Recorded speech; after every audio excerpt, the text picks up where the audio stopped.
관통한 키워드를 살펴보면 그 사회 구성원들의 심리를 알 수 있는데요. 지난해 우리 사회를 꿰뚫었던 키워드 가운데 하나는 바로 공정이었습니다. 우리 사회가 공정하지 않다는 인식과 계층 간의 불평등이 심화됐기 때문일까요? 2020년 새해에도 공정이라는 화두는 계속될 전망입니다. 오늘 시사연구는 전미영 연구위원과 함께 올 한 해 우리 사회를 주도할 트렌드를 예측해보고 또 시사점을 분석해보도록 하겠습니다.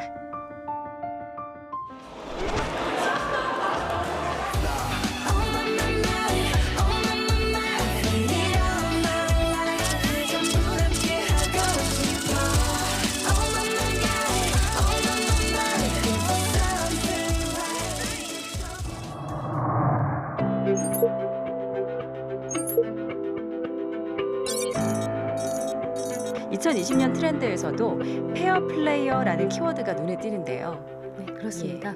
요즘 우리 젊은 세대들에게 행복 이런 얘기 하시면 안 되고요. 위로하시면 화냅니다. 아, 그렇군요. 요즘 20, 30대들이 예. 가장 예민하게 반응하는 단어는 단연 공정성이 아닌가 그런 네. 생각이 들어요. 예를 들면 요즘 학생들은요. 그 조별로 하는 과제 정말 싫어합니다. 왜냐하면은 무임승차자가 꼭 있는데 네. 내가 열심히 했는데 나 덕분에 무임승차자가 A+를 받아가는 거는 공정하지가 않아. 그러니까 내가 한 만큼 노력을 가져가겠어. 조별로 발표를 시키면 보통 이제 대표 선수가 나와서 발표를 하잖아요. 네. 요즘은 4명이 한 조면 1명씩 나와서 3분씩 발표하고 들어갑니다. 내가 만든 페이지는 내가 직접 어필하고 네. 조금 잘 못 만든 너의 페이지는 너가 어필해라. 약간 이런 식의 그 책임감들이 있는 것 같아요. 아무래도 경쟁이 또 치열하다 보니까 내가 노력한 것에 대해서 내가 공정한 잣대를 받고 있는가 이제 그런 생각들을 충분히 할 수 있을 것 같고요. 네. 그것에 대한 어떤 기준도 엄격하고 또 정보도 많습니다. 그래서 그런 어떤 불공정한 어떤 현상들을 발견하게 되면 훨씬 더 강하게 분노하는 것 같습니다. 어떤 이슈가 있을 때마다 일어나는 불매 운동, 이것도 어떤 공정함에 대한 열망의 표현이라고요? 네, 맞습니다. 이제 이런 공정성, 페어플레이어 정신을 시장으로 가지고 오시면 소비자들이 기업들의 제품을 구매하고 선택할 때 이 회사는 시장에서 공정하게 플레이하고 있나? 이런 것들을 따지는 거죠. 네. 그리고 그걸 하지 못한다면 가감없이 불매 운동까지 합니다. 쓰지도 팔지도 말자는 움직임이 빠르게 번지고 있고 마케팅이라든지 여러 가지 기업 활동에서 공정하게 하고 있는 회사는 내가 투표를 해주겠어. 네. 구매로서 투표를 하고 있고요. 또 바람직하지 않은 회사는 내가 이제 구매로서 벌을 줘야지 투표를 하지 않는 거고요. 그래서 이런 식으로 이 모든 것들이 연결되어 있습니다. 그렇군요. 우리 한국 사회에서 이렇게 점점 공정성에 대한 열망이 커지는 이유, 그 원인을 뭐라고 분석하실까요? 네, 내가 어떤 액션을 취했을 때 사회 변화를 가지고 올 수 있다라는 자신감이 좀 있는 세대라 그럴까요? 네. 이런 것들을 자기 효능감이라고 하는데요. 예전에는 우리가 아우 내가 투표한다고 뭐가 바뀌겠어? 이런 생각을 사람들이 많이 했다면 네. 요즘 젊은 세대들은 내가 투표하면 어쩌면 세상이 바뀔 수도 있어. 이런 것들을 경험해 본 세대입니다. 네. 특히 SNS를 통해서 의견들을 모으고 자신의 의견을 관철해 본 그런 경험이 있는 세대이기 때문에 네. 훨씬 더 그런 효능감이 높고 그러다 보니까 이 공정성에 대한 열망이 세지는 것이 아닌가 그렇게 보고 있습니다. 예.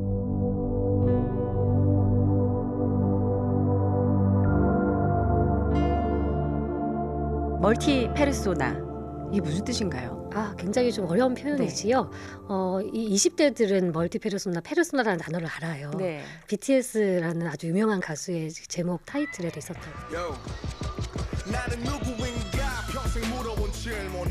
페르소나가 사실 어려운 단어입니다. 그리스어로 가면이라고 한대요. 사람들은 어떤 상황에 처해 있냐에 따라서 살짝씩 다른 가면을 씁니다. 가족들과 함께 있을 때, 회사에서 그리고 또 연인과 친구와 함께 있을 때 살짝씩 그 모드가 바뀔 수 있는데 네. 요즘 특히 젊은 세대들은요. 이 모드가 극단적으로 다르고요. 또 그 모드 전환을 굉장히 잘합니다. 예. 제가 이거 단적으로 사례를 하나 말씀을 드리면은요. 제가 회사의 부장님들께 항상 말씀드리는 것이 있어요. 우리 신입사원들을 회사에 출근길에 복도나 엘리베이터에서 만났는데 무선 이어폰 끼고 있으면 건드리지 마시라고 말씀을 드려요. 왜 그런가요? 이 무선 이어폰 끼고 있을 네. 때는 아직 우리 회사의 직원이 아닙니다. 자연인입니다. 아직 네. 그 어떤 집에 아직 출근 안 자녀하고요. 했습니다. 이 뜻이군요. 맞습니다. 네. 그럴 때는 저 친구가 왜 나에게 인사를 안 할까 이런 생각 네. 하지 마시고요. 네. 회사에 출근하셔서 사무실 책상 앞에서 이 이어폰을 빼는 순간부터 우리 회사 직원이라고 생각하시면 돼요. 이런 컨셉들을 가지고 TV 광고도 많이 만드시던데요. 네. 고생했다 진짜. 야 오늘 저녁에 감사히 내일 뵙겠습니다. 네, 6시 땡 퇴근하면 이제 부장님이 회식 가자 이런 말씀하시면 안 되고요. 네. 그분은 또 회사에서는 열심히 일하는 직장이었지만 퇴근 후에서는 뭐 노래를 부르러 가실 수도 있고 춤을 추실 수도 있고 취미 네. 활동을 하실 수도 있고 또 새로운 형태의 자아를 가지고 계시는 거죠. 굉장히 좀 다른 모습들을 가지고 있어요. 또 SNS 상에서의 나가 또 다르죠. 맞습니다. 네. 네, 그러다 보니까 그 미디어의 영향이 굉장히 커요. 네. 특히 SNS의 영향이 큽니다. 네. SNS에 접속했을 때 나와 하지 않았을 때 나가 다르고 심지어는 요즘 사람들은 SNS 계정을 여러 개 가지고 계세요. 네. 제가 한 글로벌 통계를 봤더니 현대인은 SNS 계정을 7.6개나 가지고 있대요. 7개나 넘게 네. 갖고 있나요? 그 이유가 잘 보시면은 각각의 SNS 계정마다 역할이 다릅니다. 네. 그러다 보니까 각각의 아이디로 로그인을 할 때마다 내 모습이 살짝 바뀐다. 그렇게 생각하시면 될 것 같아요. 그래서 하루에도 수십 번 모드가 전환될 수 있습니다. 진짜 나는 누구인가라는 어떤 정체성에 대한 고민이 점점 더 심화될 것 같다라는 생각도 드는데요. 네, 맞습니다. 네. 아마 개인들은 개인대로 나는 어떻게 살고 싶어 하는가, 이렇게 치료에 좀 휩쓸리기보다는 나는 어떤 사람인가 이런 고민들을 좀 많이 하셔야 될 것 같고요. 네. 또 개인 사업자나 기업들은 또 이것을 기회로 삼으셔서 소비자들이 그런 다양한 정신 주체성을 가지고 살아가고자 한다면 그 전환을 지원해주는 비즈니스도 중요할 것 같아요. 네. 그래서 아기 엄마니까 모성만 자극하기보다는 그분들이 가지고 있는 새로운 정체성에 대한 어떤 모드 전환을 지원해 주는 거지요. 네. 그래서 그런 형태의 또 솔루션들도 이 사회에서 중요해질 것 같습니다. 그렇군요.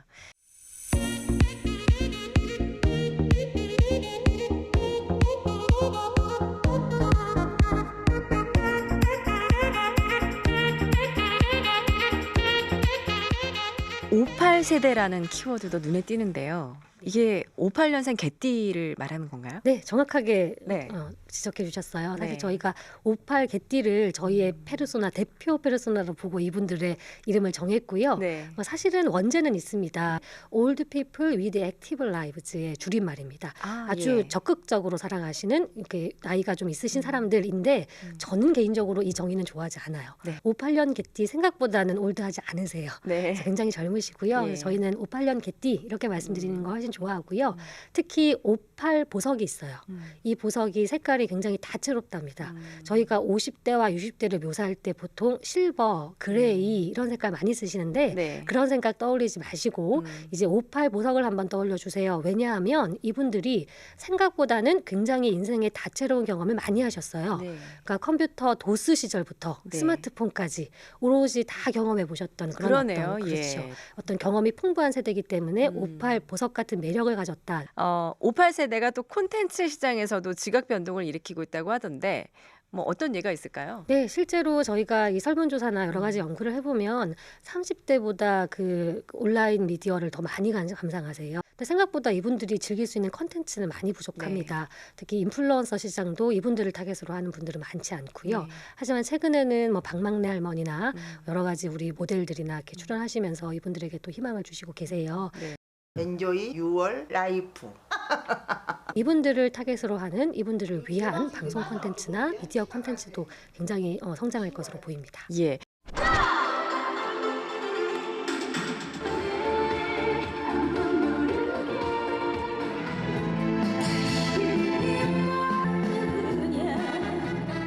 최근에 우리 사회에 트로트 열풍이 굉장히 불고 네, 있는데 네. 이것도 58 세대 역할이 지대한 건가요? 네, 그렇습니다. 58 세대들이 또 이 젊은 세대와 소통하면서 또 젊은 네. 세대들이 58 세대의 취향을 또 같이 소비하면서 네. 이 자녀 세대와 부모 세대가 공감대를 형성한다고 볼 수 있겠습니다. 그렇군요. 네, 이분들이 생각보다요 충동 구매도 잘하세요. 충동 구매를 네. 잘하세요. 살까 말까 고민을 많이 하는 세대는 이 자원이 부족한 밀레니얼 세대일 수가 있고요. 네. 이 58 세대는 본인의 소비에 대한 자신감이 있어요. 내가 30년 동안 돈을 썼는데 물건 보는 눈이 없겠어? 이런 생각이 있으시기 때문에 네. 마음에 드는 상품이 있으시면 예. 그 자리에서 즉석 구매도 하시고요. 예. 최근에 이제 은퇴하시는 50대, 60대는 자산이라는 개념을 가지고 은퇴한 거의 첫 세대라고 생각하시면 돼요. 네. 생각보다 자신이 가지고 있는 그 규모의 가계 경제 속에서 나름대로 또 소비도 즐겁게 하시는 세대거든요. 네. 그런 관점에서는 굉장히 매력적입니다. 은퇴 전에는 골프를 치셨다면 네. 은퇴 후에는 그 대신 당구를 치세요. 그러면서 또 이 상권을 바꿔놓으시죠. 예. 요즘 보시면은 PC방보다 그 당구장이 조금씩 늘어나고 있다고 해요. 네. 그런 식으로 레저 업계에 큰 손으로 부상하시기도 하시고요. 생각보다 이 소비에 예. 관심이 많으시고 또 자신감도 굉장히 있으신 매력적인 집단입니다.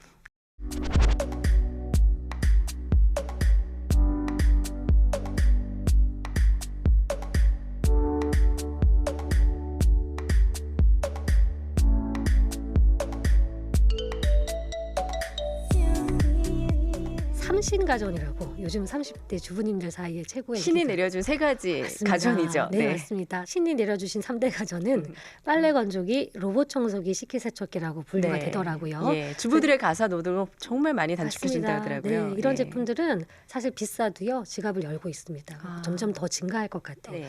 예전에는 우리가 뭐 서양에서 건너온이라든지 역사가 막 수백 년 된이라든지 혹은 아주 막 돈 많은 부자들이 쓴다든지 이런 수식어가 붙어 있을 때 고급 제품일 것 같아, 프리미엄할 것 같아 이런 생각을 가졌다면 네. 요즘 특히 젊은 세대들은요 무조건 나를 편하게 해주는 나의 시간을 확보할 수 있도록 도와주는 제품에 대해서는 비싸도 삽니다. 돈을 네. 아끼지 않아요. 그래서 그런 관점에서 편리하게 지원해주는 상품과 서비스는 잘 팔립니다. 예, 편리미엄. 편리한 것이 프리미엄한 것이다. 네, 요즘 주부님들도 이용하시는 가사 도우미 서비스도 편리미엄 서비스에 들어갈 것 같아요. 네. 최근에 재미있는 변화들은 이 가사 도우미를 뭐 일주일에 한 번 이렇게 쓰시는 것이 아니라 아주 역할별로 딱 적습니다. 뭐 창틀만 청소해 주세요. 음식물 쓰레기만 비워 주세요. 이렇게 편리하게 이용하시기도 하고요. 네. 뭐 세탁 서비스 같은 것들을 내가 맡기고 찾아오는 시간이 아까우니 우리 집 현관문 손잡이에 걸어두면 그거를 가져가셨다가 또 해결하시고 걸어주시는 그런 서비스도 있고요. 네. 사실 현대인들은 누구나 시간 빈곤자인 것 같아요. 네. 백수들도 바쁘잖아요. 네. 요즘은 그죠. 그래서 이렇게 시간이 부족한 시대를 살고 있기 때문에 그 시간 자원을 확보하고자 하는 굉장히 중요한 흐름들이 시장에서 또 큰 시장을 형성하고 있습니다. 그렇군요. 편리미엄을 찾는 이런 시대적 배경은 어떻게 보면은 사회적인 유대 관계가 그만큼 예전에 비해서는 좀 약해진 게 아닌가라는 생각도 드네요. 네, 맞습니다. 네. 예전에는 우리 부모님들이 그렇게 이웃들과 품앗이라는 개념으로 자녀 영유가 또 가사 노동의 해결과 네. 또 각종 집안에서의 이슈를 해결하셨는데 요즘은 확실히 옆집과 소통도 하지 않고 또 다른 사람들에게 도움도 구하지 않고 네. 오히려 어플리케이션이나 아니면 전화나 이런 것들을 활용한 플랫폼이나 또 어떤 서비스를 이용해서 그런 것들을 대체하고 있어요. 네. 그죠? 그러니까 필요할 때 편의점에 뛰어가서 뭔가 사올 사람이 없으니 이 편의점에서 물건을 배달해주는 그런 서비스들을 이용하는 거죠. 그래서 이런 식의 이 편리미엄의 현상은 또 우리가 그런 도움을 구할 데가 없구나 하는 어떤 흐름과도 연결되어 있습니다. 그렇군요.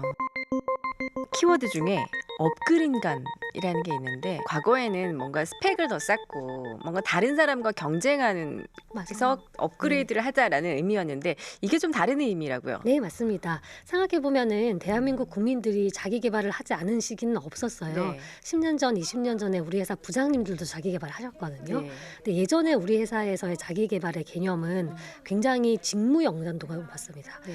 요즘 젊은 세대들의 업그레이드 관점, 자기 개발 관점은 훨씬 더 쿨해요. 네. 그러니까 좀 직무 연관도는 그렇게 높지는 않습니다. 네. 예를 들면은 하늘 2번 하루에 매일 보기 이런 것들 있죠. 네.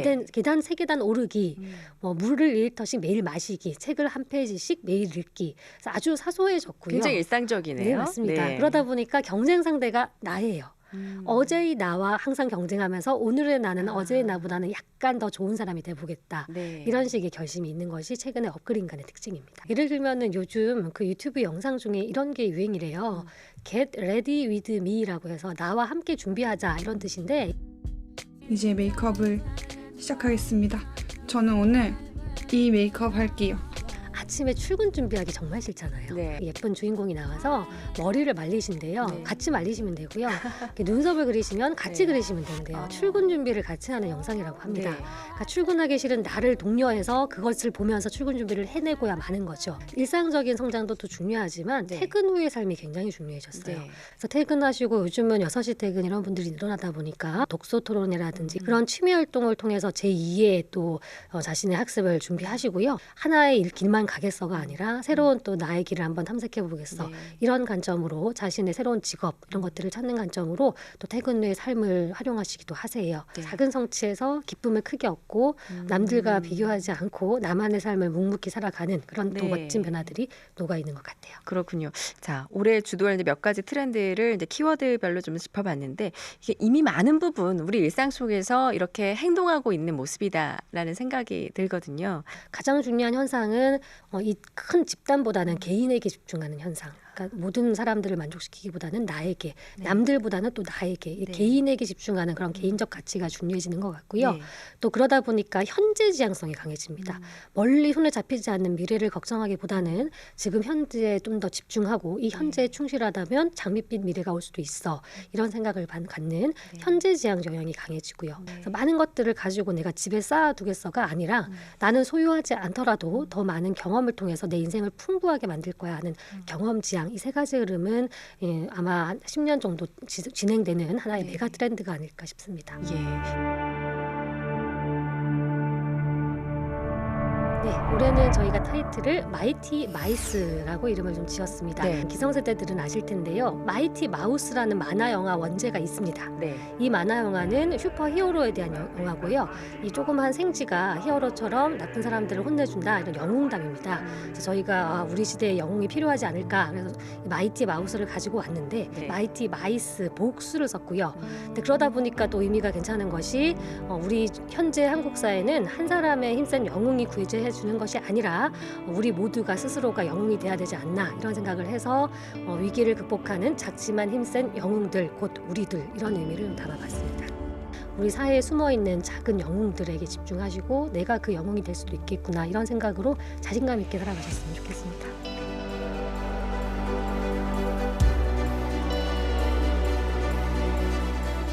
트렌드란 우리 사회가 이렇게 변화해가고 있음을, 또 어떤 방향으로 흘러가고 있음을 말해줍니다. 동시대 사람들의 행동 방식과 유행을 꼭 따라갈 필요는 없지만 시대의 흐름을 알면 각자가 현재 서 있는 위치에서 어떤 영감을 얻을 수 있지 않을까요? 2020년 한국 사회에서는 공정에서 더 나아가 상생과 화합이라는 키워드가 떠오르기를 기대해 보겠습니다. 시사연도 마치겠습니다.